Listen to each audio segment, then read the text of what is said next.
आता आतुरता फक्त आपल्या लाडक्या बाप्पाच्या आगमनाची.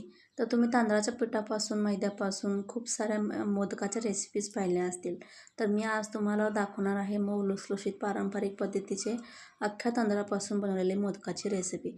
तर चला पाहूया. ही जी वाटी तुम्हाला दिसते ती पूर्ण रेसिपीमध्ये मी एकाच वाटीचा वापर केलेला आहे. तर तुम्ही पाहू शकता मी 1 वाटी इंद्रायणी तांदूळ घेतलेले आहेत. त्याच्यामध्ये 1 ते 1.5 चमचा मी साबुदाणा घेतलेला आहे.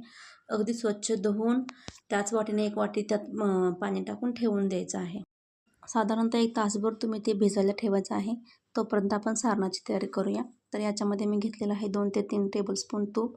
त्याच्यामध्ये एवढे मी ड्रायफ्रुट्स टाकलेले आहेत. ड्रायफ्रुट्स हे ऑप्शनल आहे, तुम्ही टाकू शकता किंवा नाही टाकले तरी चालतील.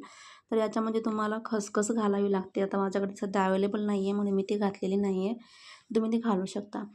तर आता याच्यामध्ये ओल्या नारळाचा खव मी त्याच वाटीने घेतलेला आहे मोजून. 1 वाटी ओल्या नारळाचा खव घेतलेला आहे. त्याच्यामध्ये 1 वाटी भरूनच गूळ घ्यायचा आहे. तर याच्यामध्ये मी तुम्हाला दिसते की अर्धी वाटीच घेतलेला आहे. पण मी त्यात ॲड केला होता ते व्हिडिओमध्ये घ्यायचं राहिलेलं आहे. तर तुम्ही त्यात घालू शकता. तर पाहू शकता किती ओलं आणि रसरशीत असं हे सारण दिसतं आहे.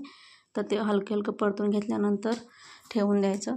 तर आपण आता पीठ बनवायला घेऊयात. तर पाहू शकता साबुदाणा आणि तांदूळ किती फुललेला आहेत.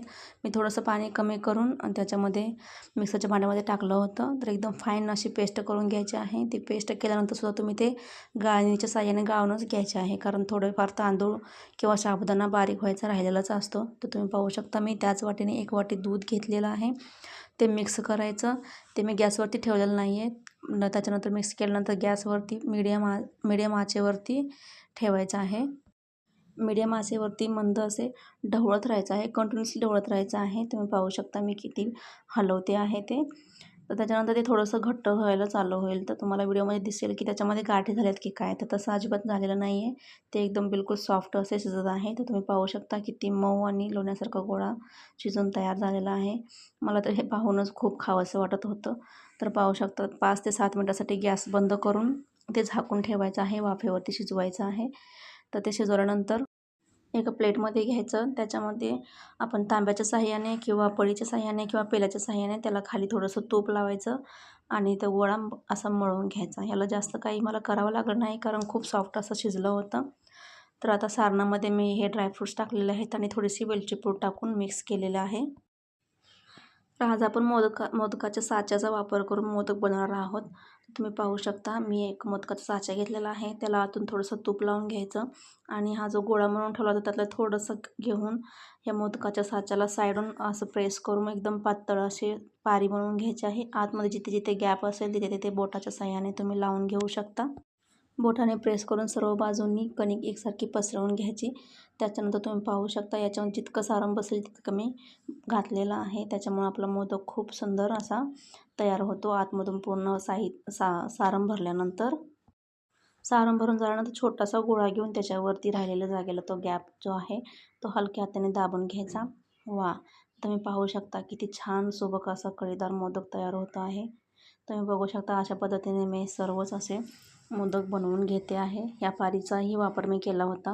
ही अशी पारी बनवायची आणि त्याच्यामध्ये घालून मी दोन्ही साईडून ती पॅक केलं होतं.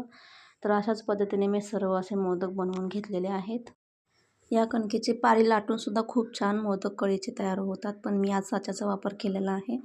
तुम्ही कधी साच्याचा वापर करून असे कणकेचे मोदक बनवलेत का ते मला कमेंट्स करून नक्की सांगा. तर अशा प्रकारे पाहू शकता मी 7 मोदक बनवून घेतलेले आहेत ह्याच्यापासून.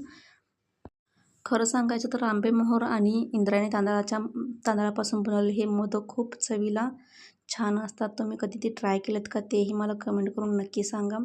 याचा इतका सुवास घरात दरवळत असतो की काय सांगू तुम्हाला. तर पहा, हा देखील मोदक मी तयार करून घेतलेला आहे.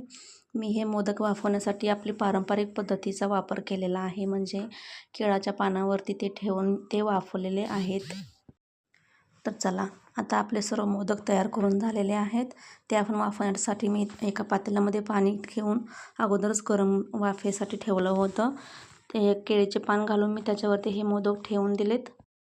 हे पीठ मी अगोदरच वाफवून घेतल्यामुळे ह्याला नंतर फारसं असं काही शिजवत बसावं लागणार नाही आहे तुम्हाला. एक 10 ते 15 मिनटं एकदम मीडियम फ्लेमवरती वाफेला बसवते. त्याच्यानंतर मी केसर दूध ठेवलं होतं करून.